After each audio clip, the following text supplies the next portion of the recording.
Monitors screamed. Despair choked every alien healer in room 7.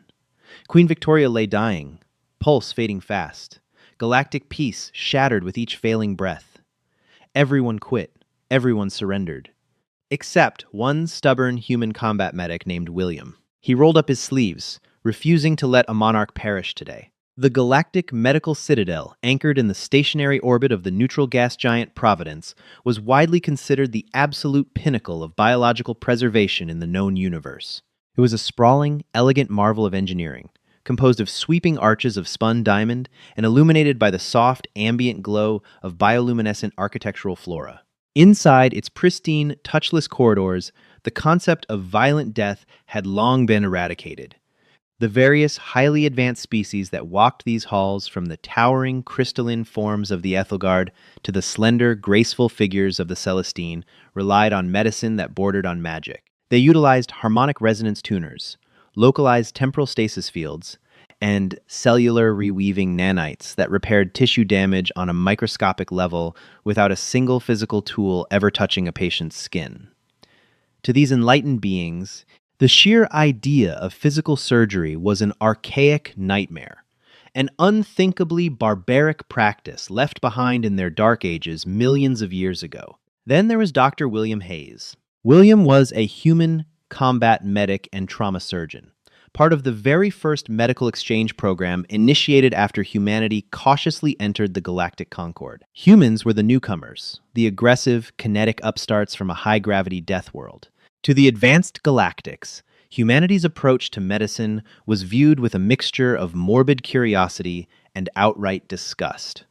William knew this perfectly well. He had cut his teeth in the chaotic, blood-soaked emergency rooms of Earth, honing his craft at the renowned Johns Hopkins Trauma Center before serving 3 tours in the brutal off-world colony skirmishes. He carried with him the legacy of real, flesh-and-blood pioneers. He often thought of legends like Dr. Michael DeBakey, who had fundamentally mapped the mechanics of the human cardiovascular system through sheer grit and relentless physical intervention, or Dr. James Red Duke, who didn't wait for magical nanites to fix a patient, but instead plunged his hands directly into the fray to physically rip death's grip away from the injured. William believed in physics, chemistry, pressure, and mechanics. The Galactics believed in energy, harmony, and peaceful transitions. For the past 6 months, William's presence at the Citadel had been largely ceremonial. He was allowed to observe, but strictly forbidden from interacting with non-human patients. He spent his days watching alien physicians wave glowing wands over floating patients, secretly missing the tactile reality of a scalpel, the sharp smell of antiseptic, and the mechanical, rhythmic thumping of an ECMO machine keeping a desperate patient alive. That quiet, frustrating existence shattered at exactly 1,400 hours on a seemingly standard rotation cycle. The Citadel's usually soothing, melodic chimes were violently interrupted by a blaring, multi-tonal klaxon. It was a code zenith, an ultimate emergency. The grand doors of Trauma Bay 7 eye-rised open with a hiss, and a heavily armed royal entourage stormed into the sterile environment, carrying a levitating stasis stretcher. On the stretcher lay Queen Victoria, the supreme sovereign of the allied Ethelgard systems. She was arguably the single most important political figure in the galaxy, the linchpin holding a fragile, multi-species peace treaty together. If she died, 3 star systems would inevitably plunge into a catastrophic civil war over the succession. William stood in the corner of the trauma bay, his observation data pad forgotten in his hands as he watched the chaotic scene unfold. Queen Victoria was a striking figure, possessing the deep oceanic blue skin characteristic of the high-born Ethelgard. But her naturally luminescent complexion had turned a sickly, ash gray. Her intricate bicameral chest was barely rising. Her copper-based biology, similar in basic principle to the hemocyanin found in Earth's horseshoe crabs, yet infinitely more complex, was visibly failing. Cyanosis was rapidly setting in around her lips, and the delicate gills along her jawline. Her personal physician, Dr. Gregory, an elder statesman of galactic medicine with flowing silver robes and an aura of intense calm, immediately took charge. "Bring the resonance tuners online," Gregory ordered, his voice echoing in the vast, sterile room. "Her lifeweave is severely disrupted. Engage the cellular reweaving swarm at maximum output. The Citadel's finest medical staff sprang into action, surrounding the Queen. They deployed sophisticated arrays of floating, crystalline devices that bathed Victoria in alternating fields of soft golden light. A localized nanite swarm, appearing as a shimmering silver mist, descended over her chest, attempting to penetrate her dermal layers to heal the internal damage. William watched the monitors. The telemetry was translated into standard biological metrics on his display. Victoria's primary heart was bradycardic, beating far too slowly, and her secondary heart was locked in a chaotic fibrillation. Her blood pressure was plummeting into the abyss. The nanites are being repelled, one of the assistant healers reported, a note of rare panic bleeding into their normally serene voice. There is an unknown dissonance blocking the cellular repair matrix. The tissue is not responding to the harmonic frequencies. Increase the amplitude, Dr. Gregory commanded, passing his glowing diagnostic wand over her chest. We must guide her internal energy back into alignment. William gritted his teeth, stepping half a pace forward. Energy alignment? He thought, his clinical mind racing. She's not a spiritual concept. She's a biological machine, and the engine is stalling out. He looked at the readouts. The oxygen saturation in her copper-based fluids was dropping incredibly fast. The golden lights flashed brighter, and the silver mist thickened, but the physical reality remained unchanged. Queen Victoria was suffocating on a cellular level, and her cardiovascular system was entering complete collapse. A sudden, sharp, flat tone echoed from the primary diagnostic console. The majestic, glowing, holographic representation of the Queen's life signs suddenly withered and dissolved into a straight, unwavering line of dull red light. The entire room froze. The silence that followed was heavy, absolute, and utterly suffocating. Dr. Gregory lowered his wand, his shoulders slumping in profound defeat. He bowed his head, closing his eyes as a gesture of deep mourning. The alien healers around the room immediately mirrored his stance, stepping back from the table and lowering their hands. "What are you doing?" William muttered under his breath, his pulse pounding in his ears. Dr. Gregory turned to face the heavily armored royal guard who stood just outside the sterile boundary. "Captain Richard," Gregory said softly, addressing the towering, stern-faced commander of the guard. "I am deeply, profoundly sorry. The dissonance was too great. The sovereign's lifeweave has unraveled. She has passed beyond the resonance threshold. We will begin the rites of peaceful transition." "Transition?" William said, no longer whispering.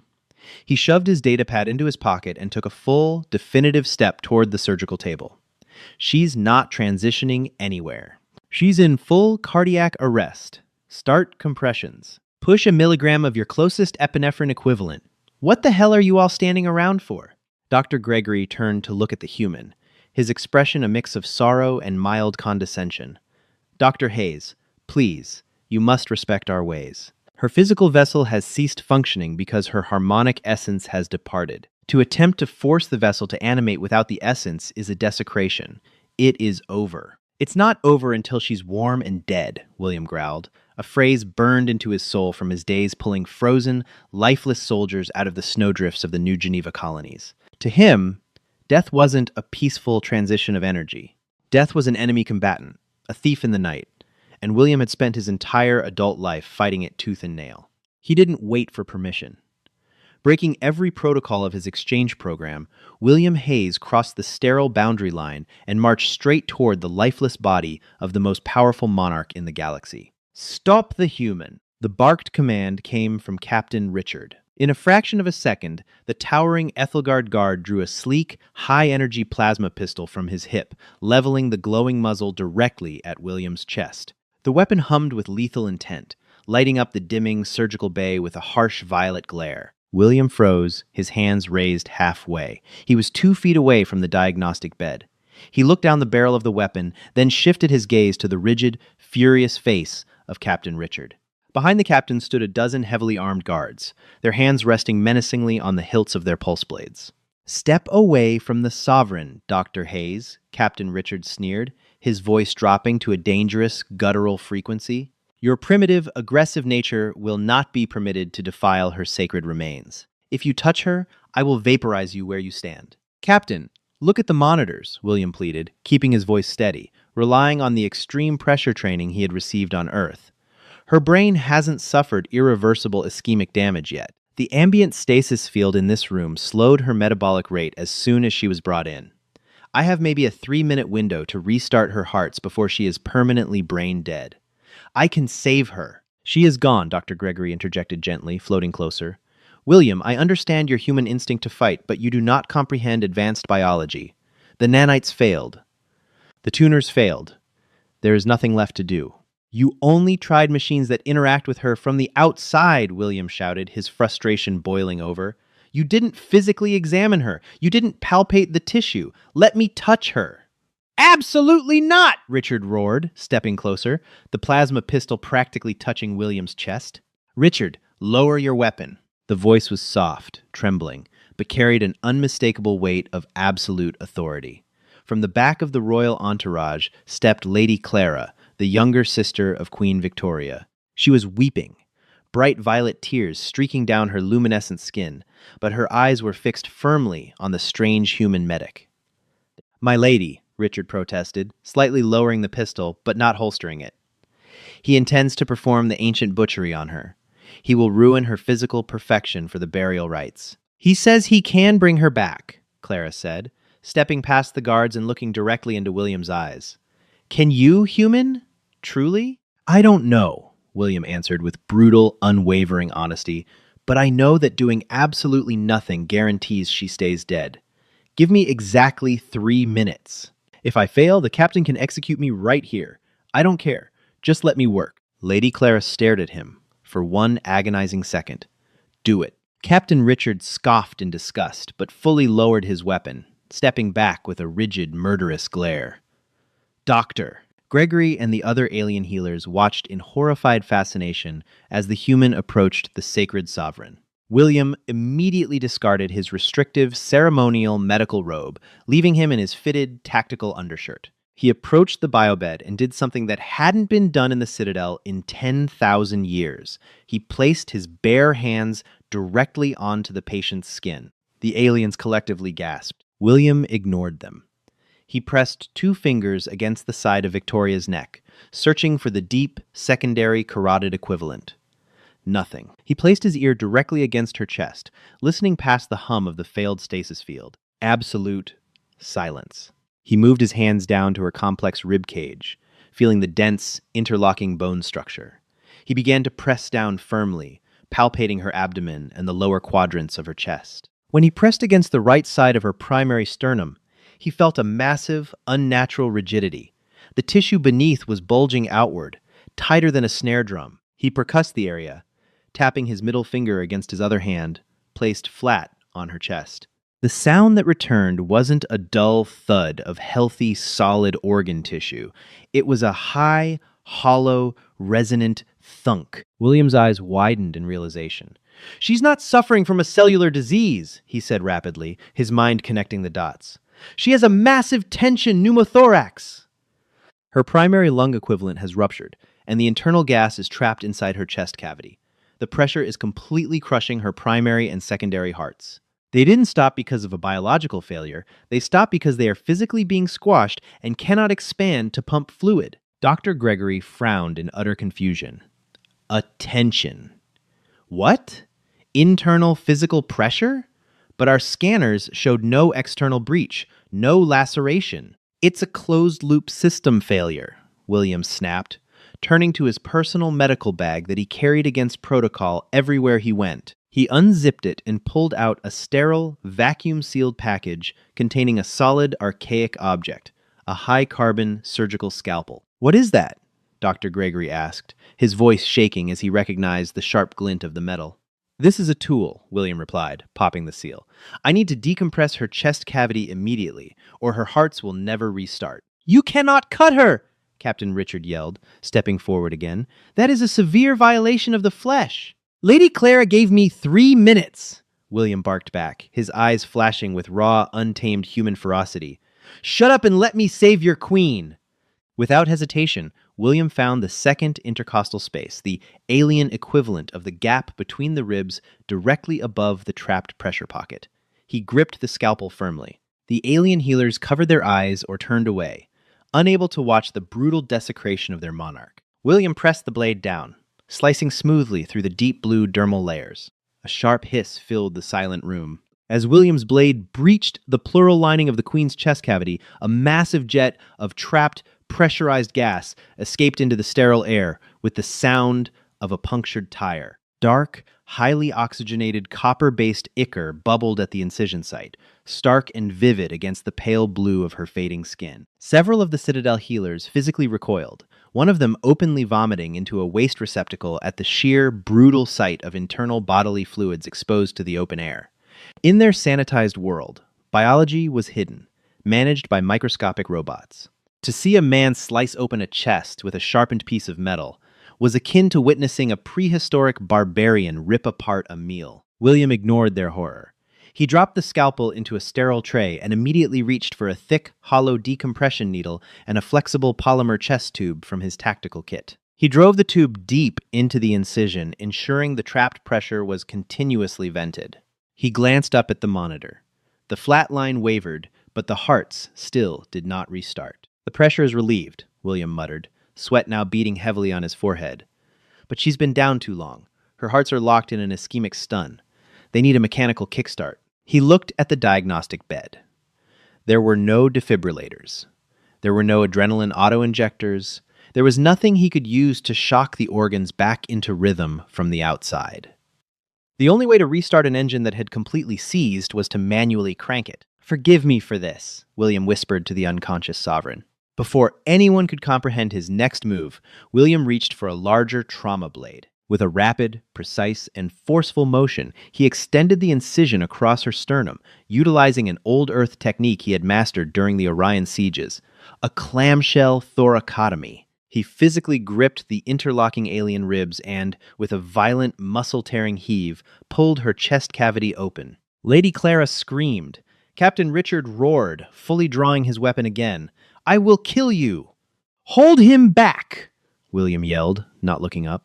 To his immense surprise, Lieutenant Arthur, the second in command of the guard, tackled Captain Richard, pinning the captain's weapon arm against the wall. The room descended into absolute chaos.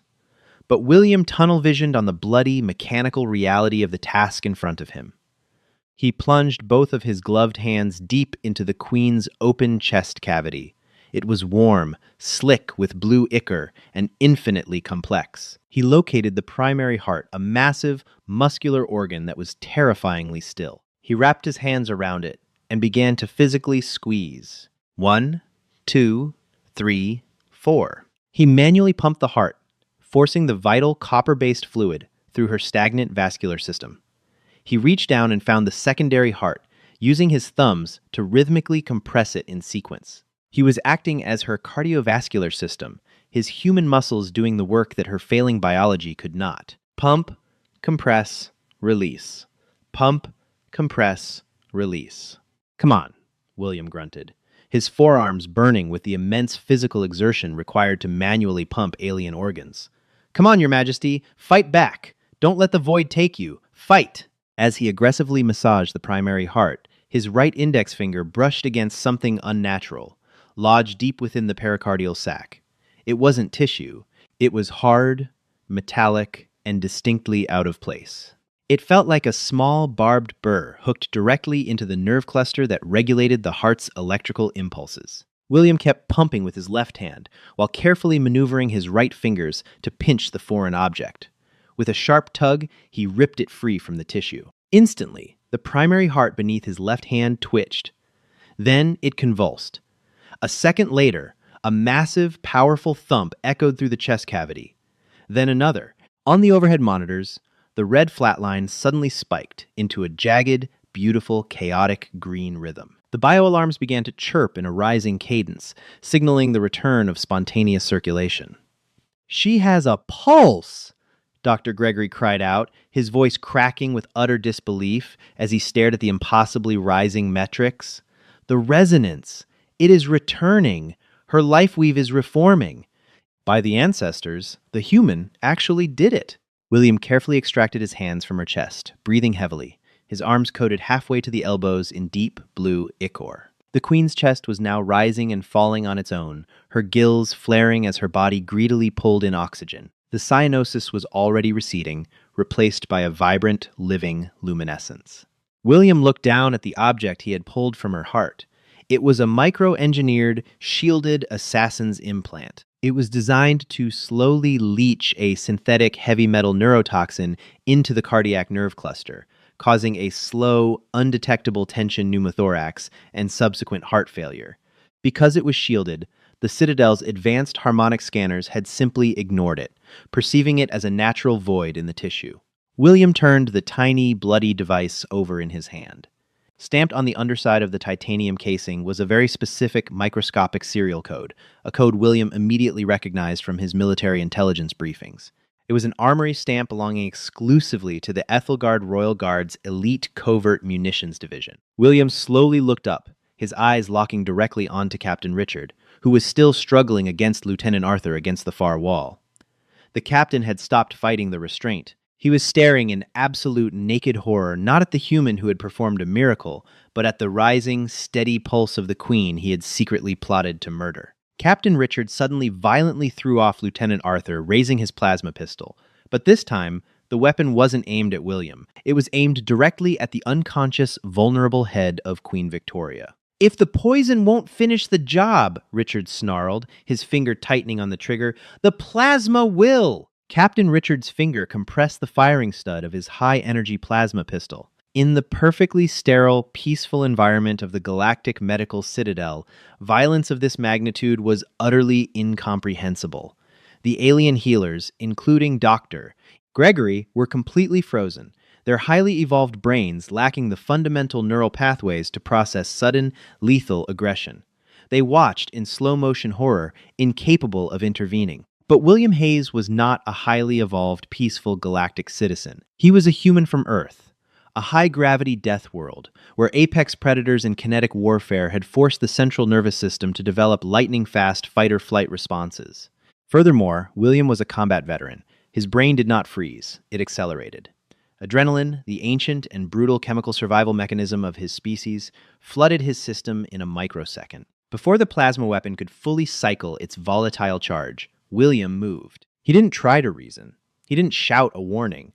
He simply relied on the dense, heavy muscle mass built by Earth's punishing gravitational pull. William planted his boots against the slick floor of the trauma bay and launched himself across the space, separating him from the traitorous captain.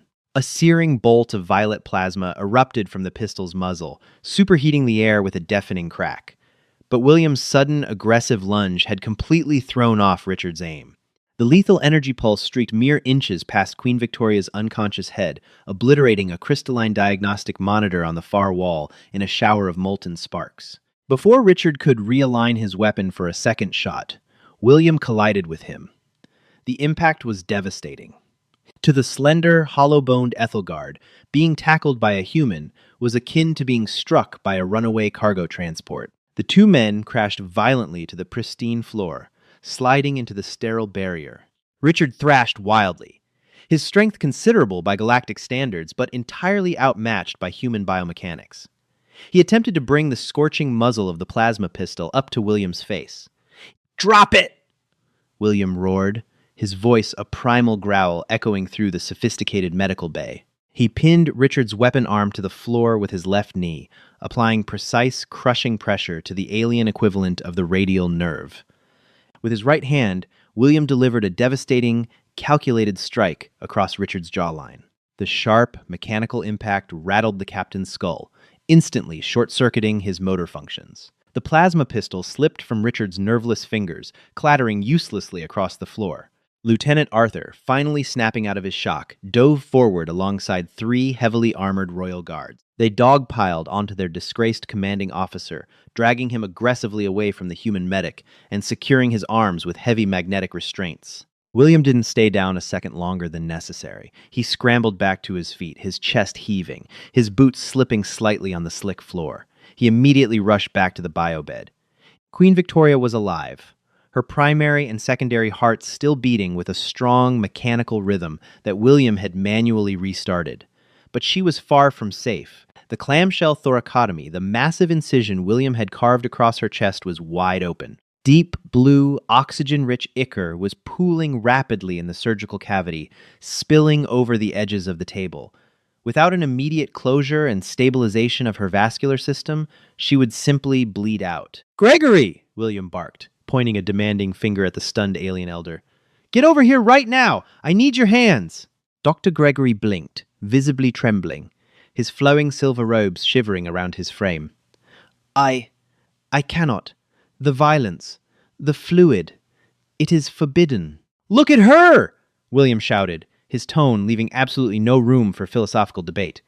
"Your sovereign is dying of hypovolemic shock because her vital fluid is leaking onto the floor. I cannot close this massive structural breach alone. Get over here, or her death is on your conscience."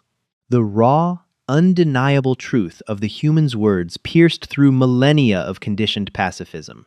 Gregory swallowed hard, stepping across the invisible threshold of the sterile boundary. He approached the horrifying, visceral reality of the open chest cavity, his luminescent skin paling in profound distress. "What must I do, Dr. Hayes?" Gregory asked, his voice a strained whisper. "I need you to reprogram the cellular reweaving nanites," William instructed rapidly, grabbing heavy surgical clamps from his tactical bag. "Earlier, you were using them to broadcast an energy frequency. I need you to change their parameters. Command them to act as a physical suture matrix. Tell them to bond organic tissue together, cell by cell, along the edges of the incision." "Nanites are not designed for gross structural repair," Gregory protested, watching in awe as William quickly and efficiently clamped severed vascular lines, his hands moving with the practiced grace of a master craftsman. "They repair microscopic cellular decay." "Then we bridge the gap for them," William countered, his eyes locked onto his work. He pulled a heavy, curved needle and thick synthetic thread from his kit. It was an archaic, barbaric tool to the galactics, but a lifeline to the human. As William worked, his mind flashed back to his foundational studies on Earth. He remembered the legendary Dr. Christian Barnard, who performed the first successful human heart transplant in 1967. Barnard hadn't relied on magical energy fields. He relied on needle, thread, clamp, and an unbreakable human will to defy the natural order of mortality. He didn't wait for the technology of tomorrow. He used the brutal, physical tools of his day to force a miracle. William was channeling that exact same pioneer spirit. "I am going to physically pull her ribcage back together and stitch the dermal layers tight," William explained, driving the heavy needle through the thick alien skin. "It will be rough, and it will be ugly. Your job is to flood the incision line with the nanite swarm the exact second I pull the tissue closed. The thread will hold the tension, and your machines will seal the microscopic gaps to stop the fluid loss. Do you understand?" Gregory stared at the crude synthetic thread, then at his own glowing diagnostic wand. The concept was utterly foreign, a seamless marriage of ancient mechanical butchery and pinnacle galactic technology. "Yes," Gregory nodded, a new light of determination sparking in his ancient eyes. "I understand the physics of your request." "On three," William said, gripping the heavy sutures with both hands. 1, 2, 3. "Pull!" With a tremendous heave of physical exertion, William pulled the massive incision closed, forcing the interlocking bone structure of the queen's chest back into its natural alignment. The edges of the deep blue flesh met. "Now, Gregory, flood it." Dr. Gregory swept his crystalline wand over the wound.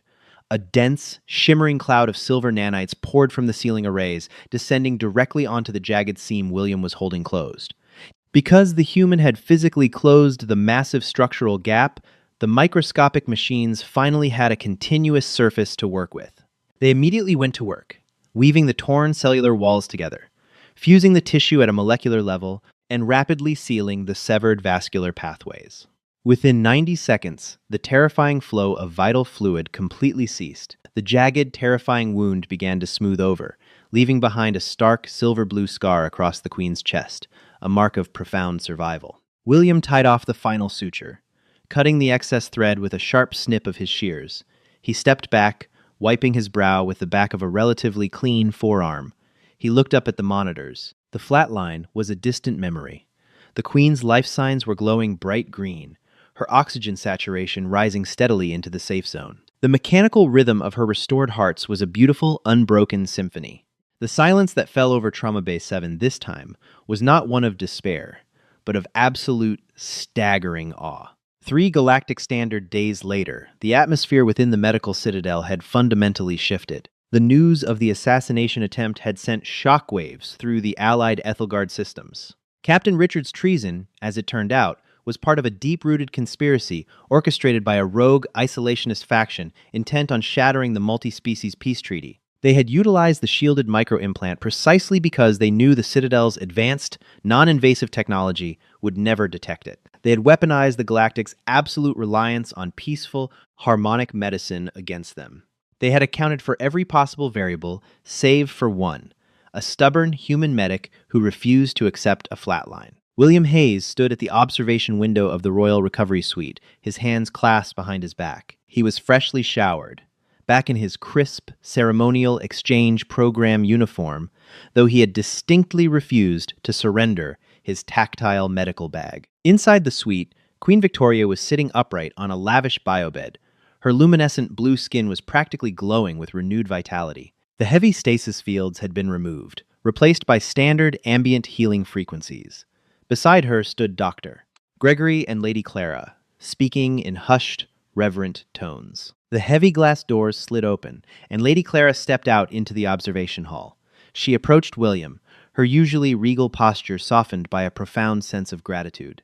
"Dr. Hayes," she said softly, bowing her head in a gesture of ultimate respect, a gesture rarely afforded to humans by the elder species. "The Sovereign has requested your presence." William nodded respectfully and followed her into the suite. As he approached the foot of the bed, Queen Victoria turned her piercing, oceanic eyes toward him. Despite the ordeal, she radiated immense power and grace. She looked down at the silver-blue scar running across her sternum, a permanent, physical reminder of the day she died. "Dr. Gregory has explained to me the exact nature of my resurrection," Queen Victoria spoke, her voice melodious, but carrying a heavy, metallic resonance. "He told me of the primitive tools you used. He told me of the kinetic violence you employed against my traitorous captain. He told me that you placed your bare hands inside my chest to manually force my organs to function." William stood at attention. "I did what was strictly medically necessary, Your Majesty. I apologize for the breach of protocol and any defilement of your physical form." Victoria raised a slender hand, silencing him. "Do not apologize for the methodology of my survival, Dr. Hayes. For a millennium, my people have believed that to touch the sick with tools of iron and force was barbaric. We believed we had evolved beyond the ugly physical mechanics of life and death. We thought our light and our frequencies made us invincible." She paused, looking deeply into William's eyes.